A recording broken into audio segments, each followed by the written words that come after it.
Welcome on in, everybody, here to Thursday Night Live at Auburn Undercover. Nathan King, joined by Jason Caldwell, here inside of Neville Arena as Auburn basketball gets set to play. Biggest game of the college basketball regular season so far, biggest game in SEC basketball history, biggest game in the history of this rivalry. It's for first place in the SEC. Jason, this has all of the markings of what feels like a Final Four game. Maybe this is the first of 4 times these teams will play this year. Who knows? But it's going to be a spectacular atmosphere on Saturday, and you know that you're going to get both of these teams' best shots in 1 versus 2. Yeah, and we know we're going to have at least one more of these. Yep. So that's the thing we do know. It's not like football. You know there's going to be at least one more of these on the schedule. So it's a huge game, but it's part of a piece of a puzzle in college basketball that's very different than college football, where you think about going, man, one loss is drastically changes things. Basketball, one loss doesn't drastically change. If Auburn were to lose Saturday, you're still losing at either 1 or 2. It's not really going to impact you at all in terms of your seeding. But this is a big game. This is a big game, obviously, from a rivalry standpoint, big game from an SEC championship standpoint. There's a lot on the line as you look forward to what should be a war. And from a, like you mentioned, NCAA tournament seeding, because like right now Auburn is far and away. If you're Alabama, they're the number 2 overall seed by most people. If they get a win against Auburn, all of a sudden those conversations start to get a little more interesting. What happens? Obviously, they take first place in the SEC. With a victory, either team obviously will move to first place. Jason, we could sit here for an hour and a half and talk about the matchups in this game. It is, at the end of the day, 2 incredibly potent offenses. But it's 2 teams that really play different. Auburn would love to – they don't want to turn it into like Tennessee-style mud fight. But Auburn would love for this game to be slower. They would love to play in the half court, whereas, Alabama, if it's 2-on-2, that's a transition opportunity for them, and they're going to try to take it. And so really interested to see Bruce Pearl talk so much about defense here on Thursday. He said defense is going to carry us. Defense. He said defense rebounding wins championships, and now it's coming to SEC championship time. And so really, really interested to see how they defend a team that obviously, like when they played Tennessee, they know this Alabama team. They know what they like to do. There's no secrets between these matchups. Right? No, I think the thing you look at first is that if Alabama makes 17 threes Saturday, it's going to be a tough day. We saw them do that against Texas. Texas is not a team that cares very much, if at all, about defending, so it's a very different game.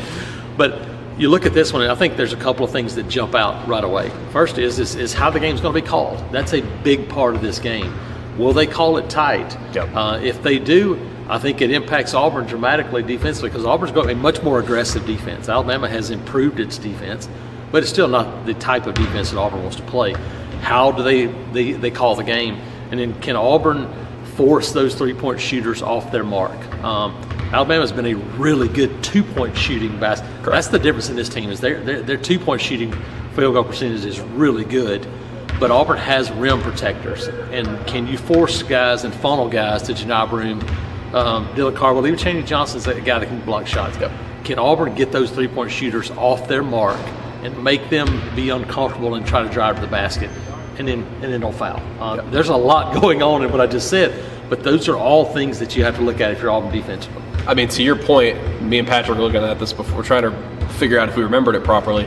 And Janai Broome has been to Coleman Coliseum twice. He has fouled out in both of those games. Correct. And so whether that is, the case, whether somebody like Chaney Johnson, who was so good against Vanderbilt and is like, he's the player for me that just screams X Factor in every game for Auburn. Can he be an X Factor, or will he have 3 fouls by the time halftime comes? That is sort of the game within the game for Auburn in this one. You mentioned Alabama's offense. Everyone likes to think of them as that 3-point shooting run and gun, and they are. They take 33s a game. It's funny, they're only 140th nationally in 3-point percentage, but it's like, just because they're not making them doesn't mean they're going to stop shooting them. And so I think Auburn is uniquely equipped in terms of its defense and its perimeter defense. Guys like Denver Jones against Mark Sears, guys like Chad Baker-Mazzaro who have a lot of length. I think they are uniquely equipped to make that difficult for Alabama, but just because you're making it difficult doesn't mean they're not going to hit open shots. And you mentioned the 2-point shooting. They're number 2 in the country in 2-point field goal percentage. On the flip side for Auburn, can you get Janai Broome rolling at the rim? Because Auburn's, it was better against Vanderbilt, but they want to get more efficient with their interior shooting. Can they go out and make shots there in Coleman Coliseum? Because like you mentioned, Jason, this is an Alabama defense that has taken a lot of strides. They added Cliff Omoyuri from Rutgers, who is a good defensive player. I think Grant Nelson has gotten better on defense. Mo Diabate is like their Chaney Johnson, just a strong guy on the inside, and so he's a bigger version of Chris Moore. Correct, exactly. And so while these are two really, really good offenses, these are both top 30 defenses as well that are capable of kind of throwing some punches down there. Yeah, I think you mentioned Chaney Johnson. I think the X factor for Alabama is Grant Nelson. I think he's the guy because he does so many different things for them, and he's such a difficult matchup because this is a 6'9", 6'10" guy that's going to step out on the wing and can shoot the basketball, but he's the guy that drives to the basket. That's the thing about this one. Alabama is known for their three-point shooting, but this team drives to the basket and gets fouled. They're number 4 nationally in free throw attempts. That's where you look at it. You mentioned Janai. We've seen Dillon and Chaney at times as well.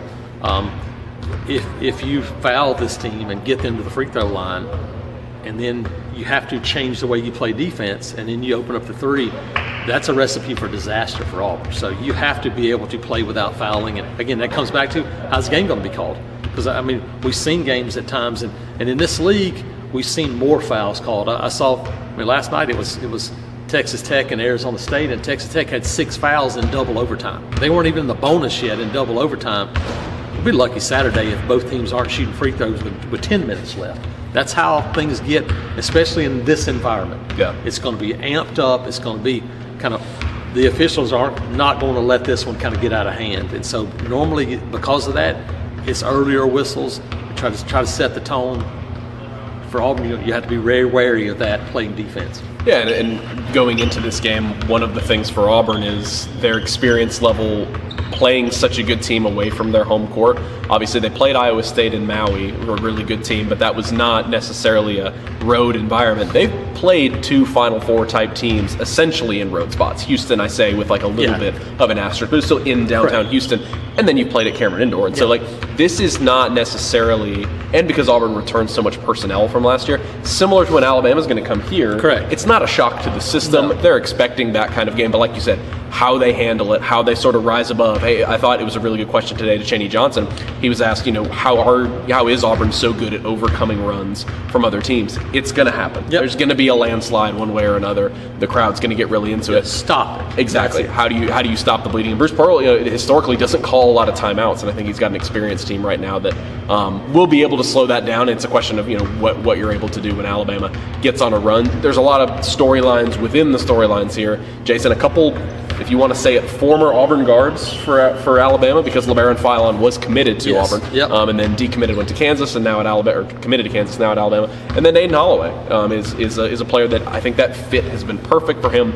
He's shooting 50% in SEC play. Like if you're an Auburn fan who hasn't watched any Alabama games this year, Aiden Holloway has certainly found the shooting touch that he was missing at Auburn last season. And so, Bruce Pearl said he said, I'm happy for Aiden Holloway that he's found a good fit. He said, I'm not going to be happy if he drills one from 35 feet against us. And so that speaks, though, Chris Youngblood also, and we know who Mark Sears is. This is a really talented Alabama backcourt. It is. I mean, and you look at it, this backcourt matchup is a fun one. You look at Auburn, and I think the Aiden Holloway move has worked out very well for both sides, because Aiden Holloway has found a fit. Todd Pettiford is a much better fit at Auburn than Aiden Holloway was. So it's worked out really well for both teams. You look at Miles Kelly, that addition to me, Auburn's length in the backcourt can be big, because Aiden Holloway's not a big guy. Look at LeBaron Philon, he's a little bit longer, but Miles Kelly's a longer guy. So if you look at it, Mark Sears is not a big guy, but he's physical. And so that Mark Sears, Denver Jones type matchup to me is a really intriguing one for this one, because Denver's a really good defender. You have to keep Mark Sears out of the lane. Now, he can shoot threes, but it is him getting to the free throw line, getting inside the lane, and doing those things that really disperse this Alabama offense on. And so that's going to be a fun matchup. Yeah, and Auburn is eager to slow down one of the better point guards in the SEC, if not the best 2 point guards in the SEC, Walter Clayton and Mark Sears. It didn't go so well last time they played Walter Clayton. By the time they made adjustments on him, it was kind of already too late. You don't want that same thing going on with Mark Sears. Yeah, LeBaron Philon's got good length, got good size. He looks a little different than when you and I saw him in Mobile a couple years ago. A little bit bigger, a little bit more of an NBA player. Jason, we mentioned what Bruce Pearl said about rebounding and defense. Obviously, that's going to be a key for any team, but he has sort of talked about that, quote, edge for Auburn the past couple games, feeling like they didn't have enough effort against Florida. Even though they're a really good offensive team, feeling like they weren't flying around enough on defense. And he said what was the biggest thing he learned against Vanderbilt? When they put that effort in, they are really, really hard to score on. I don't think effort will be a question in this game, but it's about being in the right positions on defense. The defense is going to carry Auburn if they're going to win this game. It is, and I mean, we talked about it. We've seen like kind of the killer instinct, and I think it's the same thing, edge, killer instinct, however you want to describe it. But we saw it in like, Vandy, you're up 15-0, and instead of putting your foot on somebody's throat and ending a game, you kind of, I wouldn't say relaxed, but there was a different mentality in Vandy. All of a sudden, they creep back in. Now, Auburn was a veteran enough team and good enough to turn that around, but you look up in the second half and you're down to Vandy. Now, Vandy's a tough place to play, and they're a good basketball team, but they're not Alabama. And so the firepower of, we talked about earlier, ending runs, keeping a team from going, hey, a 15-0. You're on a 15-0 run the opposite way in Tuscaloosa, and it's going to be trouble. So can you limit those types of things? And, bench, this is going to be, Chris Moore could be really valuable in this game defensively and doing the things he does. You're going to need all hands on deck for sure. Yeah, I thought about a couple years ago, they played that Brandon Miller team, and that was a much better Alabama team than Auburn was that year. But Auburn gets up 17, and then Alabama goes on a 17-0 run, obviously ends up winning that game. For Auburn, it's going to be about, like you said, stopping those types of cascades before they become 17-0, making sure you have your footing there on defense. It's going to be incredible. It's going to be everything you could ask for. Hopefully it's a great game. Bruce Pearl said it today. He said, I would do anything to know that Auburn's going to be in a last possession game. Like, you'd give anything to know that you're going to be in it at the very end. Like Jason said, though, it's only round one. It's only round one of 2, maybe 3. We'll see how many times these teams go, but it will be for the SEC lead. Phenomenal setup for this one. Number 1 Auburn at number 2 Alabama on Saturday, 3 p.m. Central Time on ESPN. We are now going to cut over to our recruiting segment where Jason and Christian will talk about the Under Armour camp in Carrollton, Georgia from last weekend, and we'll cut over to that now. And welcome to the recruiting section of Thursday Night Live. Nathan and Jason have been hitting what is going to be the best Auburn basketball regular season game probably in history ever. On Saturday. Yeah, ever. Yeah. Until the next one. Yeah, until the next one. But to wrap up Thursday Night Live, we're going to talk a little bit of recruiting because it is a dead period and it's going to be really quiet until spring practice starts on the recruiting front probably. But there's been a little bit of news recently, and some of that is spurned on by going to the Under Armour Atlanta camp there on Sunday. Jason, I think we'll start with the most recent news. On Wednesday, safety Braylon Womack, the number 2 safety in the country, number 24 player in the country, cut his list down to 4. Florida State, Texas A&M, Ohio State, and Auburn locked in official visits to all 4 of those, so Auburn obviously getting one. This is one that Auburn made a really quick move with in terms of offering in January, getting him on campus for Junior Day. His sister is already on campus on the softball team, although he's kind of said, look, we could have separate paths. But when it comes down to family members, that's something that I'm sure will play a factor. It's not the factor, though. Yeah. But this is a guy who, look, TJ Rushing, there's no replicating Charles Kelly. There's no replicating him as a recruiter. But this guy, Jair Edwards, these are a couple opportunities for TJ Rushing to make his mark, stamp that he's at Auburn. He's the real deal. Yeah, and you're right. I think no matter talk to Braylon after his visit, and it was for a basketball game, and so talked to him, and had some family members there. I think, hey, I'm gonna do my own thing, and I do think that's going to happen. But having his sister at Auburn absolutely has to have an impact because you're right. It's family members. Hey, it sure be a lot easier if you're both at the same place, and having his sister here makes it a more comfortable place as well. So I think Auburn absolutely is in the picture. And you're right about TJ Rushing. I mean, Auburn has signed some really good safeties the last couple of years, but you look at it and you go, look, they want to continue to add talented players to the roster. And so you look in the safeties they're in on right now, there's some really talented players, and you're going to be one of them. So, hey, you're one of 4 right now. And, sister, being on Auburn's campus, it doesn't hurt. So I think Auburn's right there in the picture. Auburn, of course, has proximity as well from Mississippi, and Hugh Freeze has those connections to the state of Mississippi. It's not easy to pull guys out of that state, but Auburn did it last year with Deuce Knight. They've tried to hit that state a little bit more under Hugh Freeze. This is another one of those guys. Then you talked about the elite safeties they're in on. I mean, you already have Wayne Henry committed, maybe more of a nickel at the next level, but Braylon Womack, number 2 safety in the country, Jair Edwards, the number 3 safety in the country. I think it was Jira after Junior Day said he was talking about how awesome it was just sitting in the film room with TJ Rushing, and all three of those guys were there in for that visit. And he said, some of the best safeties in the country, all just learning from each other, watching each other's film, talking with Coach Rushing, talking about just what we can all do to get better. And maybe those guys will be teammates at the next level. Feel like they're really in it with Jair Edwards, and feel like they're obviously really in it with Braylon Womack as well. So that'll be interesting to see. Other news that we've seen come out this week, something that is not really much of a surprise. Kind of been expected that he would not stick with Texas A&M. Wasn't sure if it would be a direct flip or if he'd decommit, go through his process, how he would go through things. But Xavier Tiller, the Langston Hughes tight end, decommitted from A&M, I believe, on Tuesday. I think it was earlier this week. Had been committed since November.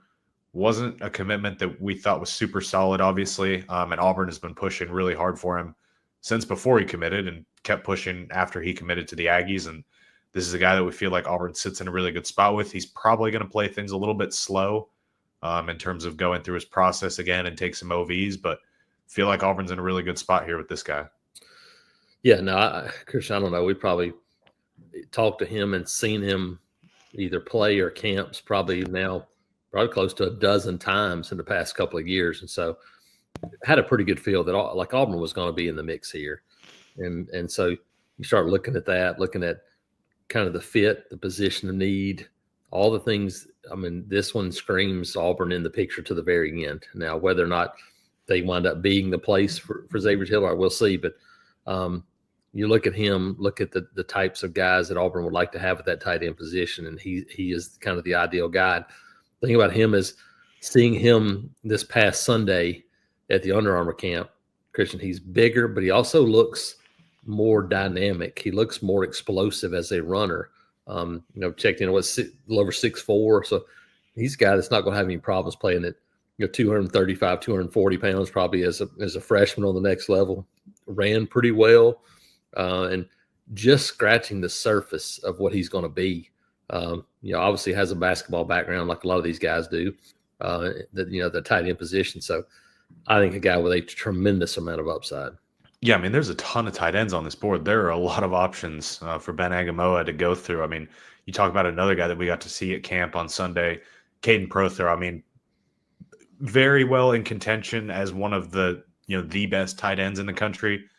Probably the best pure pass catcher tight end. I mean, he is a true hybrid freak athlete. I mean, just go watch his basketball film and what he's doing at a high level of basketball in Georgia, and it is ridiculous stuff. And Auburn is really in the mix with him as well. And didn't get to see this guy, but Evan Jacobson, another guy they're in with, J.C. Anderson they're in with. There are a lot of tight ends that they're in with. But Xavier Tiller feel like they're really in the mix for. And same with Prothro as well, Jason, who, look, we saw him at the Under Armour game there in January because he played in it as a junior. But just getting to see him in person, seeing him in a camp setting, which is where he is really going to be able to shine, especially it's him against a DB or a linebacker. It's not fair. Oh, I think you're muted. Sorry. He's 6'6" and ran in the 4.5 range. The guy that's, you're talking about 6'6", 210, 4.5s, really good ball skills. And I think there's a couple of things to look at here. I think you look at it and you look at one and go, look, Bowden, Georgia, Christian, when we're driving to Carrollton, as the crow flies, Bowden, Georgia is not very far from Auburn. I mean, it is really close when you start talking about going up 431, cutting across through Roanoke and some of those areas. It's not very far from Auburn. So I think that's something you start going, okay, there's a thing for Auburn. On the other side, has a lot of family from Cleburne County, the Heflin area of Alabama. And if the name Prothro sounds familiar, it's because the Tyrone Prothro is a relative. And Tyrone Prothro is a really good wide receiver at Alabama. So there's some connections in the state of Alabama for a guy that's in Georgia right now. And so I think that makes Auburn and Alabama both, for me, legitimate guys in the mix for a guy like Caden Prothro right now. Yeah, and everyone kind of labels him immediately to Georgia, and rightfully so. I mean, Georgia, the way they recruit that state, the way they recruit the tight end position, what they've done there, it makes a ton of sense. But Auburn is closer to Caden than Athens is, for one thing. Second thing, Georgia has loaded up at tight end over the past couple of years, and they also already have a tight end committed. Now, look, Caden is a guy that no matter what school he decides to go to, there will be a spot in a recruiting class for him. But in terms of need, it feels like Auburn might be a little bit higher up there at the tight end spot. So that's when he's got all his OVs set for the summer, and then he's going to have a decision. But he was one of the camp standouts, just while we were talking about tight ends. Jason, a couple other standouts from camp that we'll touch on. Some of these other guys. Deshaun Spencer was definitely one of the main takeaways, the Saraland wide receiver. We got to see him in the state title game against Parker, had 2 incredible catches over Naeem Offord, for that matter. Yep. Both of them had a really good game overall, besides just those 2 catches, was dominant at camp. And look, one of our rankings guys was there, Hudson Standish, our guy. He said, look, his lower 3-star ranking is not going to be that way for much longer. Ran a 4.53 in the 40, just played incredible. I mean, he is a guy that we've been saying for a while, this is a guy to keep watching out for. There's so many wide receivers, but it'd be really tough for me to see Auburn let this guy leave the state, and the fact that I think they're going to ramp it up, and it's going to be tough to not recruit that guy pretty heavily. Yeah, I mean, you look and there's a few guys you look at it. That's one of the guys we saw him. We saw him Pike Road in a playoff game. A couple of years ago, we've seen him play now a couple of times, and you look, and every time you see him, he just stands out a little bit more. And so I think you look and the guy that hasn't had a ton of background at wide receiver, played with KJ Lacey last year, had 1,000 yards, and he was one of 2 wide receivers that had 1,000 yards, and that was a team that ran the ball well. So I think you look at him, he'll be a guy that gets a chance to be the main target this season at Saraland. And so honestly, you look at him and you go, you get kind of Ron Williams vibes, because he's a very similar type of guy, longer, leaner, wide receiver, a guy that's probably wearing number 1, 175 pounds, wears number 1. Probably not the polished guy that Ron Williams is yet, but you look at him and he has some of the same twitchiness a little bit. And so really good player. Yeah, he was, I thought, one of these standouts from Sunday, and probably helped himself as much as anybody. 2 standouts, D-line and O-line. D-line Aiden Kane, committed to Duke from Gainesville, got offered by Auburn within hours of the camp ending. And then offensive lineman Jared Smith, no relation to Auburn's Jared Smith. From Woodlands, Georgia. He was really good during the camp, and he also got offered a couple hours later as well. So those are 2 new names to kind of track coming out of camp. Jason, what do you think about those guys? Yeah, I thought both were impressed. I thought Jared Smith, we're in a year that there's not as many, offensive tackle type guys out there. Thought he was impressive, and he was energetic, and he won some battles against some really good players. And so I thought he was the guy that stood out. And I don't know what he measured in. I would guess he was probably Let me see if I can find it while you're talking. 6'5" to 6'6" range, probably 330 pounds, I would guess, somewhere around in there. And so you start to talk about, the size, what he brings to the table. 6'5", 337. Yep. And so, but moved pretty well. I mean, and so thought those guys were good. And so I thought Parker Pritchett was, again, we've seen him, we talked to him in person. He measured in a whole lot bigger than you think he is, because you look at him and you go, he's probably 6'3", 315 or so. He was 6'5" and a quarter or something like that. Much bigger body than you think he is. And so I think Parker Pritchett's a guy that continues to. Parker Pritchett, 6'5", almost and a half, 313. Yeah. So you start talking about a guy like that and you go, man, if he continues to develop, continues to work and get stronger, he's a guy that potentially could play tackle, because we thought, man, he's only a guard. But you look at that 6'5" frame, and even if he's a guard, he fits what Auburn wants, which is bigger bodies. They want to get bigger and more physical on the offensive line. So I thought he's a guy, again, that did some good things. And then another guy I want to mention, because another guy that got an offer and I got a chance to watch him. He's a 27, but KJ Caldwell, DB from Parkview. Obviously, Jay Crawford. KJ Caldwell was really good. Guy that ran pretty well. He's a long, 6 foot tall guy that can play corner. That's a 27 guy to watch. And there were some more of those in the camp, but he's one of those that added an offer after a really strong Sunday. Yeah, there were a lot of guys. I mean, it's always a strong camp, a lot of depth at this camp, just a lot of good guys across the board. So it was good to watch that. Jason, unless I'm missing anything, probably going to wrap up the show there. Leaving camp, caught a little bit of a bug, so I've been fighting that, and about ready to be done talking. My voice is a little bit strained, but I think we're pretty well wrapped up in terms of recruiting stuff. Yeah, I think it was good. You obviously get a chance to see some young guys, some of the players that have a chance to emerge, and we saw a bunch of young quarterbacks. I think another interesting note from this one is we got a chance to kind of see some of the measurables coming out of this camp. And a guy that people have questioned, okay, Trent Seaborn, he can throw it, he can play. You look at him and he checks in over 6 foot tall. He's actually, matter of fact, he was 6'1" and 0.3, something like that. That is a major development for Trent Seaborn, because people have wondered, how tall is he? Is he 5'10"? No. He has gotten over 6 foot tall. And I mean, he's not going to be 6'5", but he's big enough. And I think it's going to really ratchet things up for him when people say, hey, he's a little bigger than I thought he was. Well, how about Bobby Coleman? Yep. Hey, Bobby Coleman, same thing. Bobby Coleman earns Under Armour game. We got to mention, Bobby Cam Coleman's younger brother, but he's developing kind of in his own right now. 27, quarterback from Central Phoenix City, threw it well, gets an invite to the Under Armour game. And when you look at him and just dynamic, and has yet to be a starter for Central Phoenix City. So you look at the 27 quarterback class. We talked about Gunnar Rivers a few weeks ago, but you got Bobby Coleman, you got Trent Seaborn. We saw a couple other young guys that were there as well, and so I think this is an intriguing class when you start to talk about these young quarterbacks at 27. So it's going to be fun to watch them as they continue to progress and move forward. Yeah, and also, I mean, we got to see Travis Burgess as well, who looked good in the camp setting. So it would, if you're looking at the way some people are questioning why Auburn would be as interested in Travis Burgess as they are, we've talked about this on the show, and then I'll wrap things up. But he makes sense as a guy that you bring in kind of behind Deuce Knight, like what he brings.